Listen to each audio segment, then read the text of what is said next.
Bem-vindos ao nosso canal no Spotify. Você ouvirá neste momento uma reflexão bíblica com o pastor Rainerson Israel.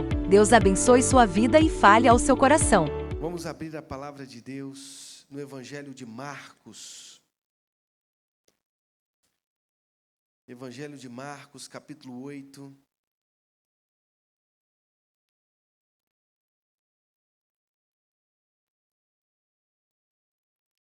Evangelho de Marcos, capítulo 8, nós vamos ler a partir do verso 27. O Evangelho de Marcos, na ordem canônica do Novo Testamento, é o segundo evangelho. Temos o Evangelho de Mateus, e depois do Evangelho de Mateus, nós temos o Evangelho de Marcos.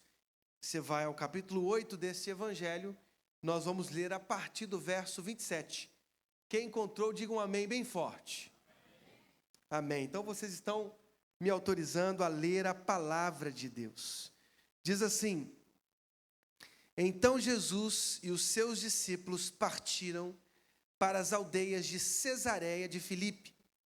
E no caminho perguntou-lhes: Quem dizem os homens que sou eu? E responderam: João Batista.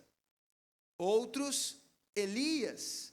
Mas outros, algum dos profetas. Então lhes perguntou: Mas vós, quem dizeis que eu sou? Respondendo, Pedro lhe disse: Tu és o Cristo. Advertiu-os Jesus de que a ninguém dissessem tal coisa a seu respeito. Então começou ele a ensinar-lhes que era necessário que o Filho do Homem sofresse muitas coisas, fosse rejeitado pelos anciãos, pelos principais sacerdotes e pelos escribas, fosse morto e que depois de 3 dias ressuscitasse. E isto ele expunha claramente, mas Pedro, chamando-o à parte, começou a reprová-lo. Jesus, porém, voltou-se e, fitando os seus discípulos, repreendeu a Pedro e disse: Arreda, Satanás, porque não cogitas das coisas de Deus, e sim das dos homens. Forte isso, né? Tu és o Cristo. Feche os seus olhos nesse momento. Vamos falar com o Senhor Jesus. É um tempo de nós conversarmos com Ele. E conversar é um diálogo. Nós vamos pedir que o Espírito Santo de Deus ilumine os nossos corações. E eu tenho certeza de que Ele conduzirá os nossos ouvidos, os nossos olhos, para o sentido de Sua palavra. Deus, nós estamos diante daquilo que é santo, inerrante, infalível. O Senhor inspirou profetas e apóstolos. Nós temos o privilégio, Deus, de termos diante de nós a Tua palavra. Fala conosco, Espírito Santo de Deus. Ilumina o nosso coração. Nos conduza ao entendimento da Tua palavra. Nós queremos, Deus, entender e alimentar daquilo que é santo. Passarão os céus e a terra, mas as Tuas palavras não passarão. Fala conosco, no nome de Jesus. Amém. Amém. Irmãos, que interessante. Se você observar alguns versos que são anteriores a esta narrativa, nós temos aquilo que os comentadores chamaram de um grande preâmbulo desse bloco narrativo. Se você for ao verso 22, o Evangelho começa a falar de Jesus chegando a uma vila de pescadores à margem do mar da Galileia, na região norte desse mar, Betsaida. E à margem desse mar, nesta cidade, trouxeram um cego, rogando-lhe que tocasse neste cego. Jesus tomou aquele cego, o separou daquela aldeia, aplicou saliva nos olhos dele, impôs as mãos sobre aquele cego e ele foi parcialmente curado. Parece escandaloso. Como assim? Parcialmente curado, se foi o próprio Cristo que aplicou saliva, que impôs as mãos. O texto diz que aquele cego respondeu diante da pergunta: vês alguma coisa? Ele disse assim: vejo homens, como árvores os vejo andando. Ou seja, a visão daquele cego não era uma visão límpida, não era clara. Ou seja, mais uma prova de que essa cura foi parcial. Vocês estão compreendendo? E aí o que Jesus faz? Então, novamente, diz o verso 25, Jesus coloca as mãos sobre aquele cego e diz a palavra de Deus que ele foi completamente reestabelecido. Este preâmbulo literário, ele só está aqui no Evangelho de Marcos. Ele não se encontra em Mateus, não se encontra em Lucas, não se encontra em João. Ele é um preâmbulo literário para estas narrativas, esse bloco narrativo, que começa no verso 27 do capítulo 8 e vai até o capítulo 11, que é a grande entrada triunfal de Jesus na cidade de Jerusalém. Quando a multidão exaltava e gritava, Hosana, uma expressão aramaica que diz, salva-nos, salva-nos. Quando ele entra sobre um jumentinho. É um bloco narrativo muito especial. E é interessante perceber, irmãos, que este cego, ele é como se fosse uma espécie de antecipação dos olhos dos discípulos que não enxergavam claramente. Jesus perguntou, e eu diria que talvez seja a pergunta mais fundamental para a existência humana. A pergunta fundamental na filosofia é quem sou eu? Mas essa é uma pergunta, eu diria, pequena diante da maior pergunta. Quem é Jesus? Porque responder a pergunta quem é Jesus nos dá uma destinação, um norte. A resposta para essa pergunta é uma espécie de bússola, de Waze. Porque sabendo quem Cristo é, sabemos também a nossa destinação. Quem Ele é o meu chamado. Nós precisamos ser como Ele. Cristo não é só aquele que desvela nitidamente o Pai, mas Ele também é aquele que desvela quem o ser humano deve ser. Vocês conseguem entender isso? Quando eu olho para Cristo e eu sigo os passos de Jesus, eu me torno um melhor homem, um melhor pai, um melhor filho, um melhor marido. Quando você, mulher, segue os passos de Jesus, você se torna uma melhor mulher, esposa, filha, mãe. Porque Ele é a nossa bússola, amém, irmãos? Então essa é a pergunta mais fundamental. Quem é Jesus? E Ele perguntou aos seus discípulos, o que eles estão dizendo que eu sou? E muitos diziam, João Batista. Sabemos a história da decapitação de João Batista, a triste morte de João Batista. Outros diziam Elias, o grande profeta, talvez um dos maiores profetas da história de Israel. Outros diziam outros profetas, eram muitas respostas. Até que o próprio Jesus perguntou aos seus discípulos, e vocês? Quem vocês dizem que eu sou? E a resposta de Pedro foi uma resposta extraordinária. Tu és o Cristo. Esta é a resposta única que pode sair dos nossos lábios. Dizer que Ele é o Cristo é extraordinário. Mas a grande questão é dizer que tipo de Cristo Ele é. Qual é o conteúdo desta afirmação?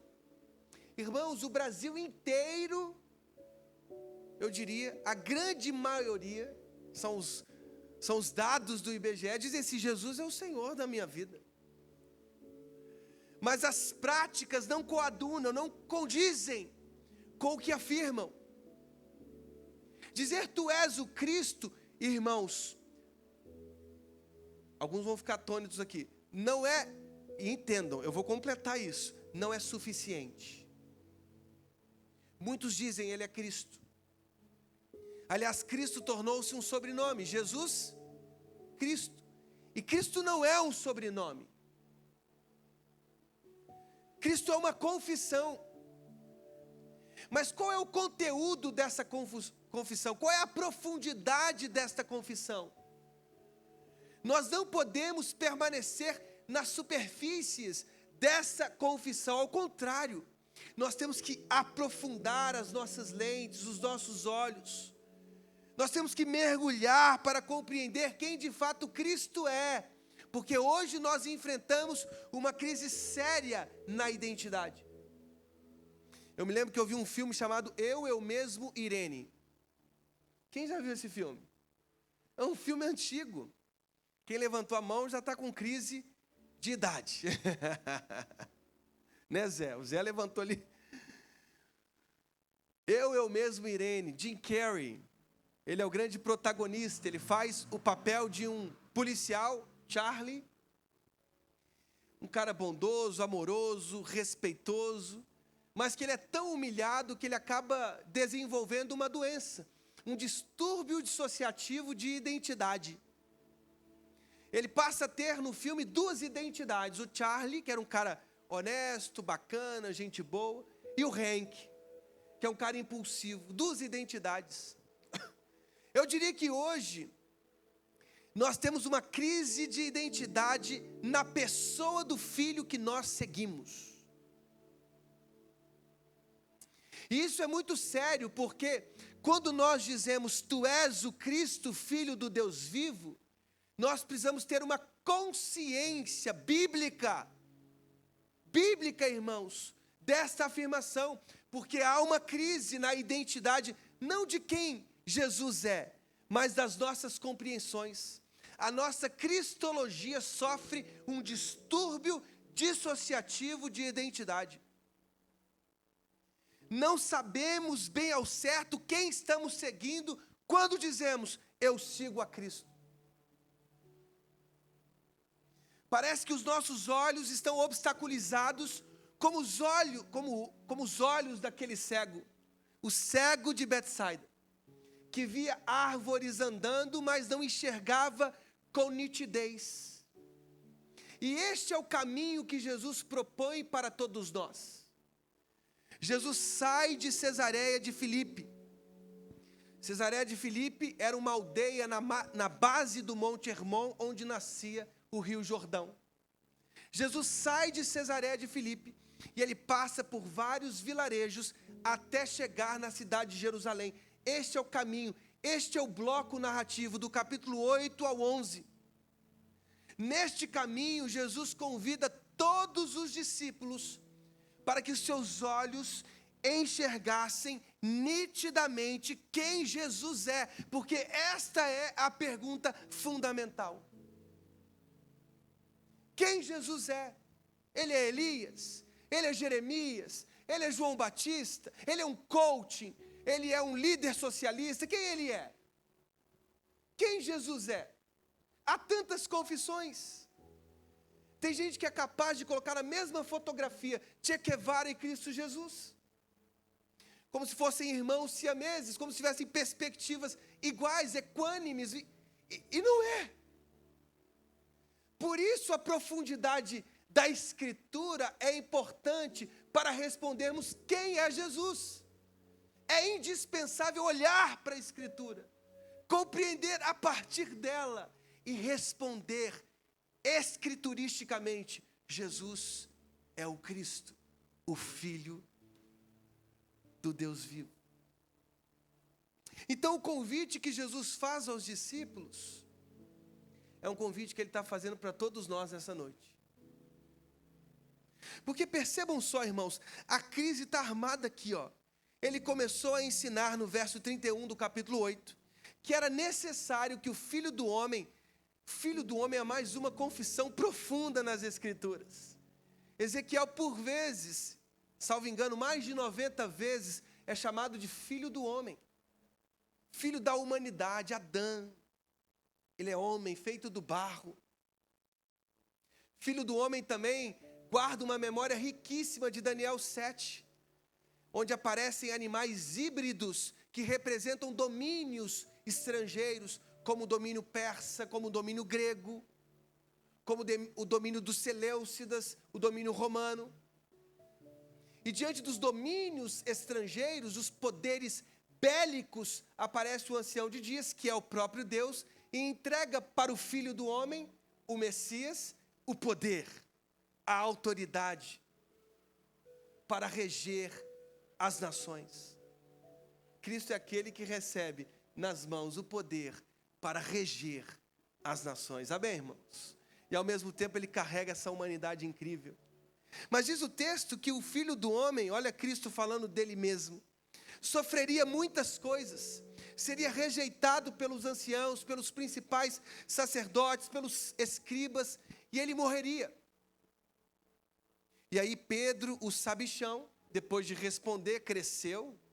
Como as pessoas às vezes se emburrecem quando recebem um elogio. Ele quis corrigir Jesus. Olha o que diz a palavra de Deus. Pedro, chamando-o à parte, começou a reprová-lo. Imagina, Marcos, reprovar Cristo Jesus. E aí, o texto é muito claro, porque Jesus começa a fitar os olhos em todos os discípulos, como se estivesse dizendo assim, eu quero que todos ouçam, porque eu vou ser categórico agora. Ele vai lá e repreende o apóstolo Pedro. Arreda Satanás. Arreda. Não há contrários para a minha missão. A minha missão é clara, eu vou cumpri-la cabalmente, de forma obediente. Ninguém vai me arrancar deste caminho, desta minha destinação. E ele foi categórico. Categórico. Ele foi enérgico.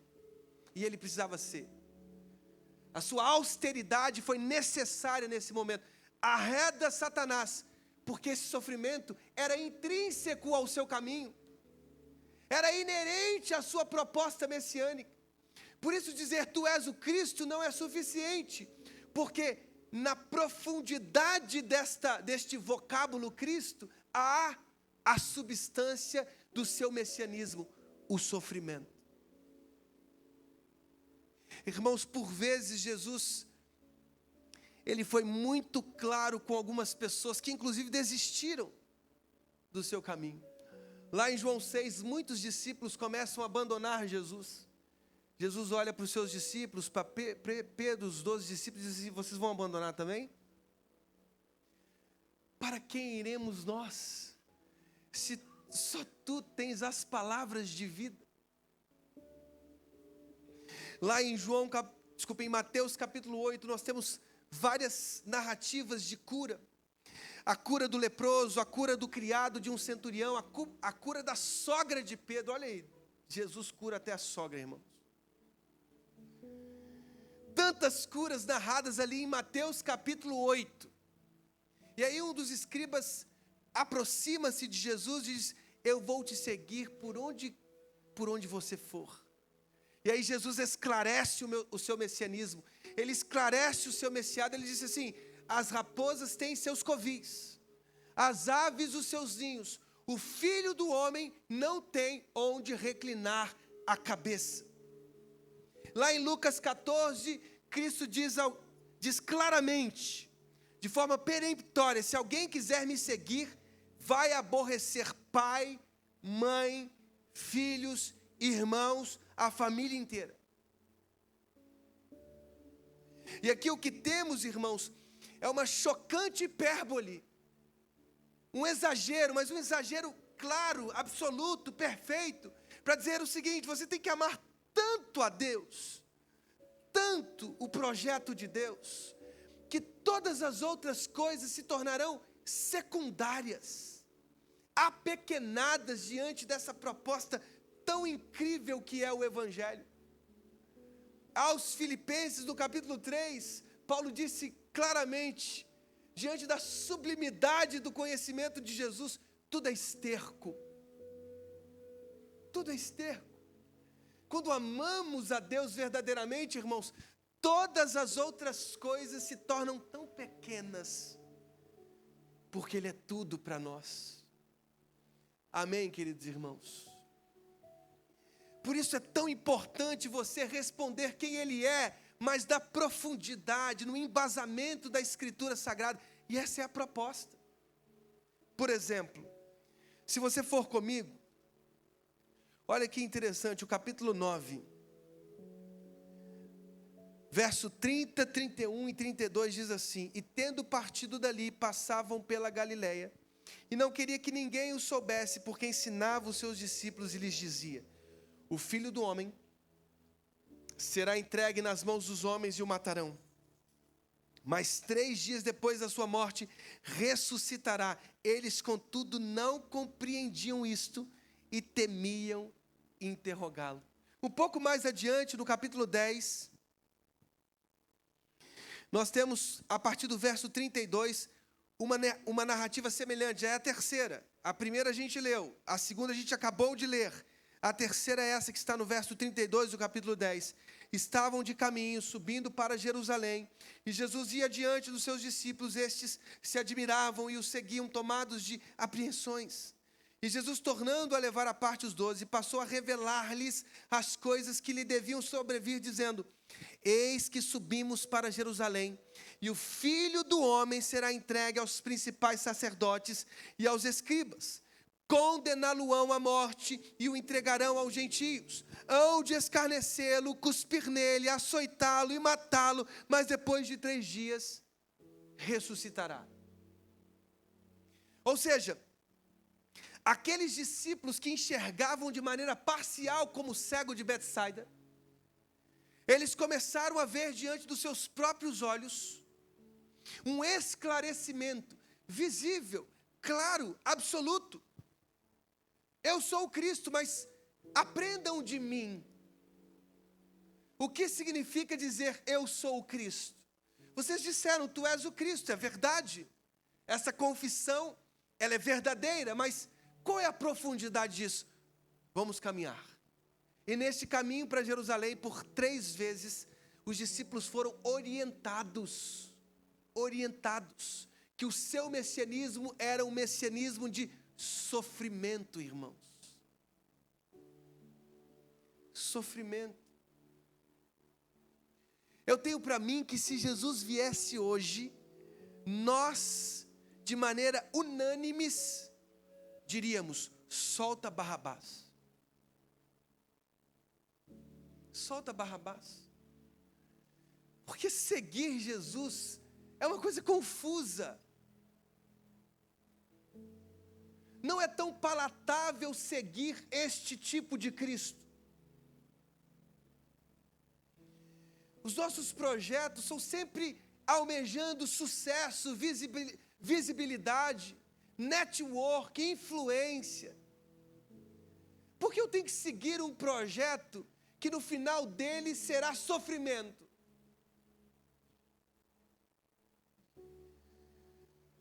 Porque eu tenho que seguir um Cristo que no final deste caminho, deste segmento, eu terei que sofrer como ele sofreu. Como Paulo disse em suas cartas, eu estou completando no meu próprio corpo os sofrimentos de Cristo. Irmãos, não é inteligente seguir Cristo. É melhor inventar Cristos projetados da nossa alma. E como a nossa psique projeta Cristos? É o Cristo coaching, é o Cristo que vai te enriquecer, é o Cristo que vai encher o seu dinheiro o seu bolso de dinheiro. É o Cristo melhor administrador da história, é o Cristo maior coaching que já existiu, é o Cristo maior psicólogo da história humana, é o Cristo que vive uma variedade de percepções que são projeções da nossa alma. São construções, são devaneios, são delírios, são hemorragias da nossa alma, irmãos. A pergunta, quem é Cristo, é fundamental, mas nós precisamos responder essa pergunta com a Escritura. E o caminho do Cristo foi sofrer na cruz do Calvário, ser escarnecido, receber cuspes, humilhação, a estigma de uma blasfêmia. É esse Cristo que estamos seguindo? Nós precisamos responder isso com seriedade hoje. Qual Cristo nós estamos seguindo? O que nós estamos esperando quando a gente vem para o culto? Qual é a nossa expectativa? Qual é o nosso anseio? Qual é o nosso desejo? Quando eu venho para cá, qual é o meu desejo? Qual é o meu anseio? Uma coisa interessante é que sempre após o seu esclarecimento, os discípulos derrapavam. Preste bem atenção. Depois dos versículos 30, 31 e 32 de Marcos capítulo 9, lá no verso 33, eles estavam no caminho e Jesus perguntou para eles: de que é que discorrieis pelo caminho? Verso 34 do capítulo 9. Mas eles guardaram silêncio, porque pelo caminho haviam discutido entre si sobre quem era o maior. Depois de Jesus esclarecer que o seu projeto messiânico era escárnios, sofrimentos, humilhações públicas, estigmas públicos, os discípulos estavam discutindo. Olha que grande discussão. Quem vai ser o maior? Quem vai ser o maior? E aí ele diz lá no verso 35, no final deste verso: se alguém quer ser o primeiro, será o último e servo de todos. Cristo é a inversão de toda essa lógica que a gente constrói. Você quer ser o primeiro? Então seja servo. Seja servo. Ontem estávamos no Summit, na PIB do Recreio, na primeira igreja batista do Recreio, e tinha um pregador americano, e ele colocou uma escada, e ele começou a subir a escada enquanto pregava. E ele disse: o nosso grande objetivo é subir os degraus e alcançar o cume, o topo. Mas será que esse é o Evangelho? Será que o Evangelho, ele começou a propor, não é descer os degraus para ajudar outros a subirem para o topo? Foi um escândalo a mensagem dele. Porque esta é a grande perspectiva do Evangelho. Você quer ser o primeiro? Então, por favor, comece a servir.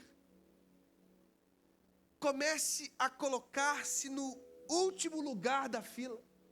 Comece a servir as pessoas. Essa é a lógica do Evangelho. Você consegue entender isso? Por que eu tenho que seguir Jesus se eu sei que o projeto dele é lavar pés imundos?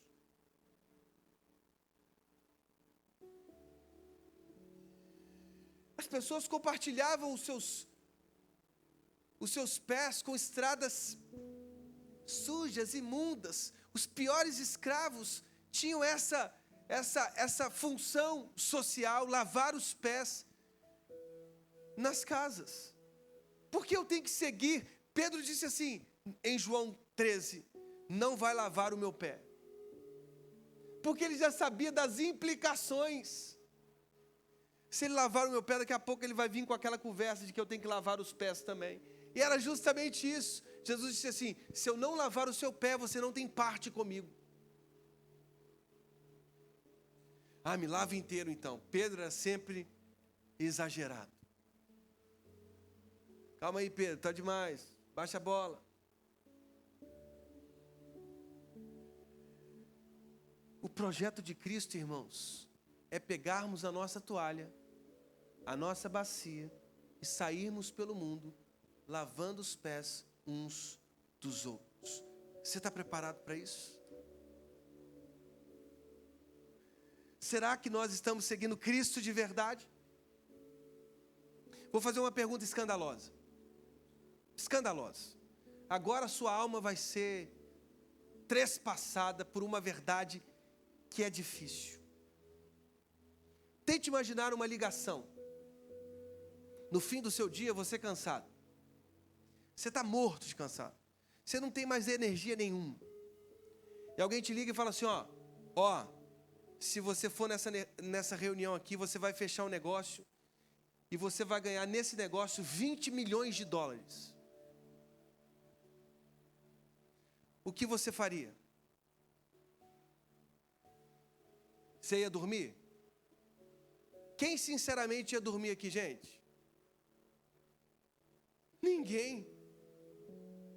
Ninguém é tão louco para dormir diante de uma oportunidade em que, se fechado, você recebe 20 milhões de dólares. E se alguém ligasse nesse mesmo horário e dissesse, vamos lavar os pés dos mendigos no centro da nossa cidade, qual seria a sua energia?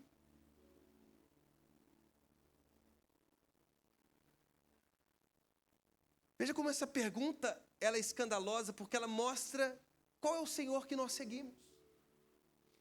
E eu fico escandalizado porque a minha resposta é terrível.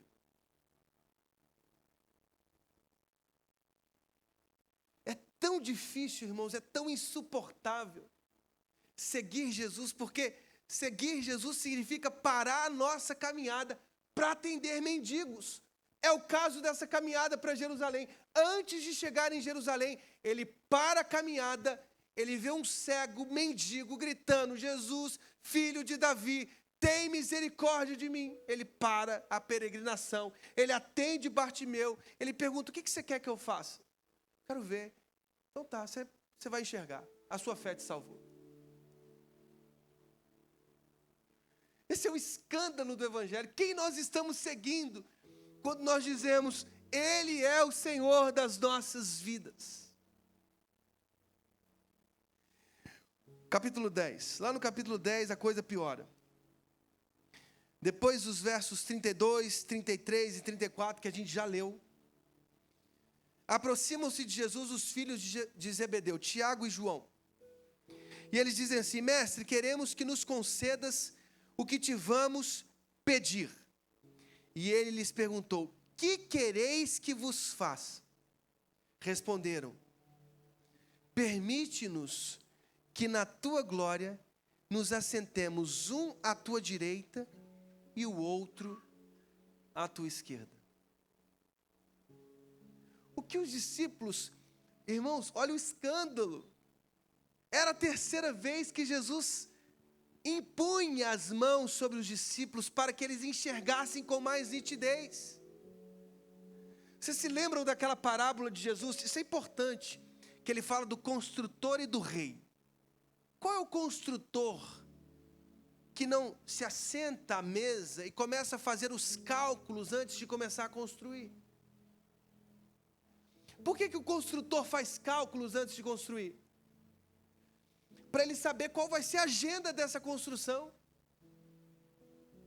Se ele vai ter fôlego para terminar essa construção. Ele tem que fazer cálculo. Um rei, quando vai à guerra, ele precisa estabelecer estratégias para, com 10 mil soldados, vencer 30 mil. Um construtor faz cálculo. Um rei faz cálculo.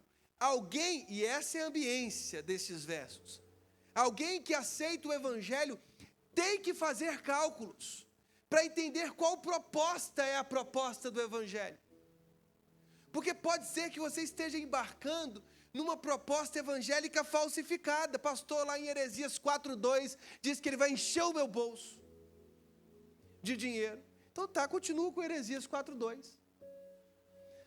Lá no livro das falácias, 7, versículo 8, diz que ele vai me dar um carro importado. Pois é, continua com o livro das falácias. Continue seguindo esse Cristo, que tem cara de mamon. Continue seguindo esse Cristo que tem a cara do diabo em Mateus 4, que prometia bens, reinos se você me adorar. Leia os 4 evangelhos, irmãos.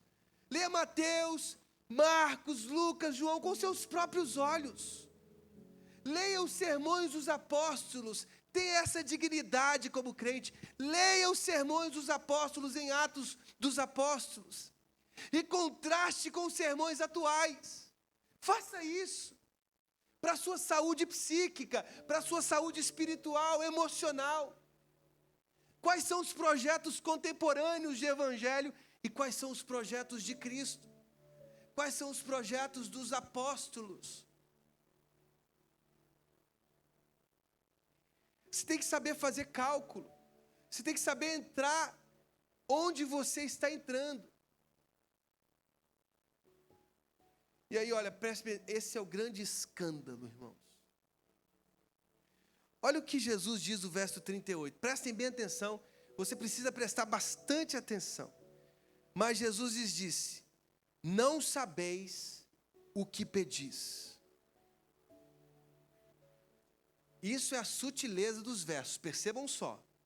Os discípulos, os filhos de Zebedeu e possivelmente Salomé, eles chegaram até Jesus, se aproximaram dele e eles disseram: Senhor, nós queremos o lado direito e o lado esquerdo do trono. Essa foi a proposta dos discípulos. O Senhor vai estar lá no meio, um à direita, outro à esquerda, e aí Jesus disse: vocês não sabem o que vocês estão pedindo. Talvez você peça assim hoje: pastor, eu quero o evangelho. Eu quero seguir Jesus. Você sabe o que você está pedindo? Você está pedindo, eu quero seguir. Você sabe o que você está pedindo? Irmãos, IBGE não é livro da vida, hein? IBGE não é o livro da vida.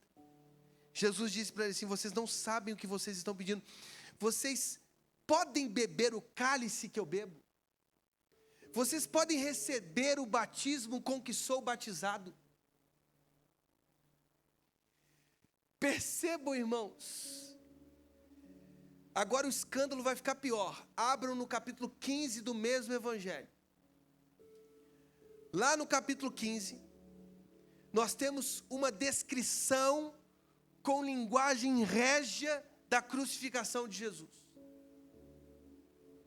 Os discípulos estavam pedindo: eu quero me assentar à direita, Jesus. O outro: eu quero me assentar à esquerda.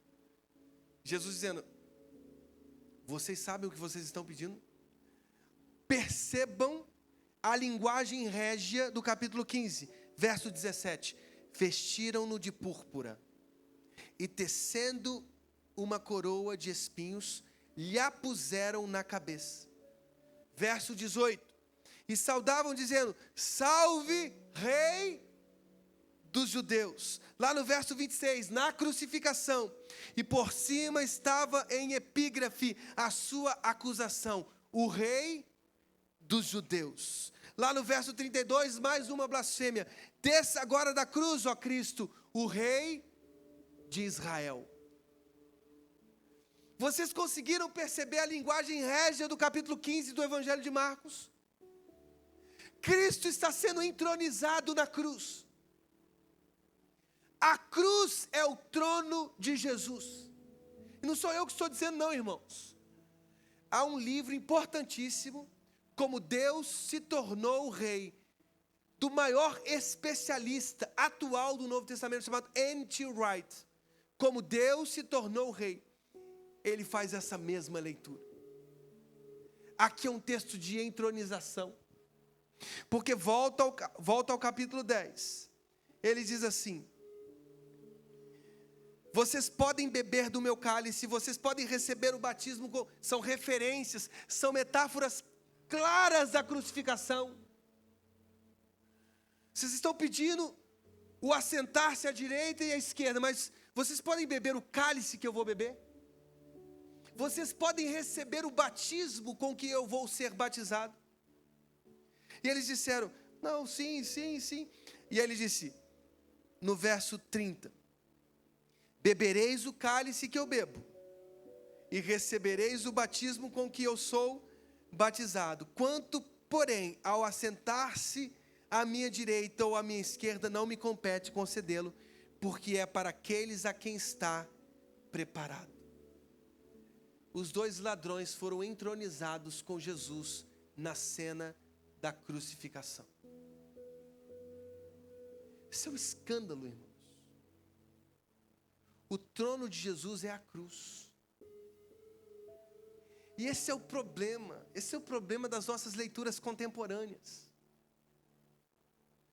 Quando a gente lê a carta de Paulo aos Filipenses, aliás, eu preguei sobre isso no domingo passado, tende em vós o mesmo sentimento que houve em Cristo.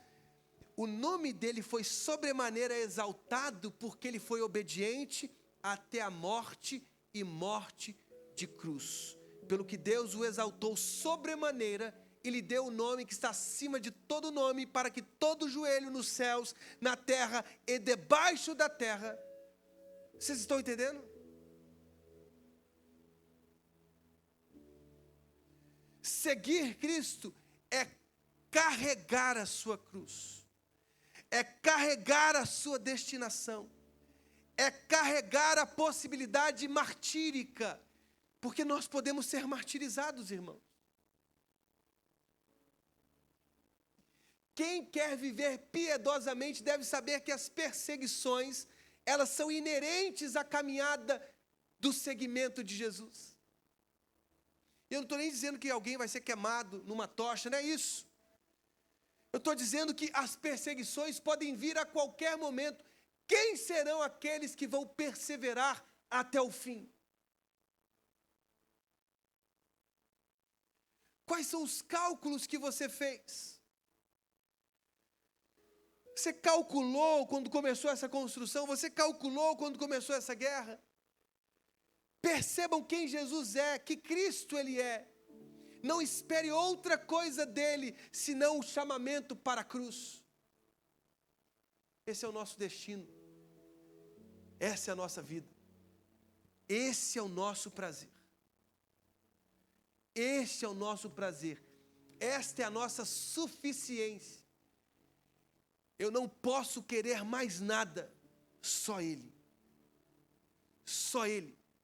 E se tê-lo representa carregar a cruz, então eu carrego. Se tê-lo é a representação de carregar as insígnias, as marcas da cruz, então eu preciso carregar. Eu não posso esperar bens materiais. As traças e as ferrugens vão consumir tudo isso. Eu já fiz vários enterros, irmãos. Em nenhum deles o morto carregou alguma coisa. A vida é muito pequena, muito breve. Qual é a sua decisão? Eu vou encerrar o sermão, mas prestem atenção no contraste que há nesse caminho. Jesus encontra com um jovem rico. E ele chega todo pomposo, todo religioso. Bom mestre, que farei eu para herdar a vida eterna? Bom, só tem um, é Deus. Você sabe o que você está dizendo? Você segue os mandamentos? Sigo todos os mandamentos desde a infância. Então tá, só falta uma coisa. Largue tudo que você tem, dê aos pobres e me siga. O contexto é claro, a teologia é clara. Deus estava combatendo a confiança nas riquezas. É claro, é só ler o texto. A confiança nas riquezas é a pior aposta que você pode fazer. É isso que Jesus está dizendo. Perceba a sutileza do evangelho, porque alguém pode se escandalizar com o convite que Jesus fez ao jovem rico. Mas o convite que Jesus fez ao jovem rico, Ele fez a todos os seus discípulos. Pedro ouviu, largou suas redes, sua pesca e seguiu Jesus. Tiago também. Mateus, o publicano, largou a coletoria dos impostos e foi seguir Jesus. O jovem rico não era diferente. O problema é que ele tinha no trono da alma dele o dinheiro.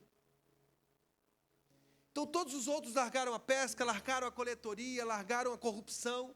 Mas quando chegou no jovem rico, o jovem que foi amado por Jesus, diz o texto, Jesus o amou, fitou os olhos dele, o amou, e fez o maior dos convites. venha me seguir, venha me seguir. Gente, não era um teatro de Cristo. Jesus não estava teatralizando nada, ele estava convidando com verdade.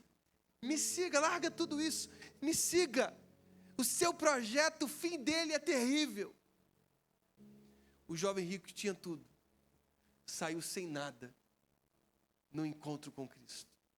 Lá no final do capítulo 10, antes da entrada triunfal de Jesus, ele está em Jericó, perto de Jerusalém. Ele encontra com um mendigo, tinha apenas uma túnica. Jesus, filho de Davi, tenha misericórdia de mim. Os discípulos queriam abafar aquele mendigo, aquele desqualificado, aquele que estava à margem do caminho. Ele estava à margem, à beira do caminho. Eu diria que não é nem só uma posição geográfica, é uma posição teológica. Ele estava à margem do caminho, ele estava fora do projeto de Cristo. Jesus fala assim, ó, chamem esse cego. Chamaram o cego. O que você quer que você quer que eu faça? Eu quero ver. E aí ele disse assim, a tua fé te salvou. O texto não para aí. Diz assim, e seguia Jesus estrada fora. É o mesmo vocábulo grego. O jovem rico ouviu, segue-me, e ele não seguiu. Ele saiu sem nada. O mendigo não tinha nada. Nada. Ele estava marginalizado, exilado, à beira do caminho. Não só geograficamente, mas teologicamente, fora. Ele que não tinha nada, saiu com tudo. Tudo na vida é um cálculo. Como é que você entrou aqui? Como você vai sair? Vamos orar? Se coloque de pé. Feche os seus olhos. O convite de Jesus é claro. É claro. Ele não está prometendo para você uma casa de veraneio, nem um barco, nem helicóptero, nada disso. Ele está prometendo a vida dele. A vida dele. Se você quer entregar o seu coração a Jesus nessa noite, se você quer entregar o controle da sua alma a Jesus nessa noite, faça uma simples oração. Repita comigo aí dentro da sua alma. Jesus, eu entendi a tua palavra e eu quero seguir o teu projeto.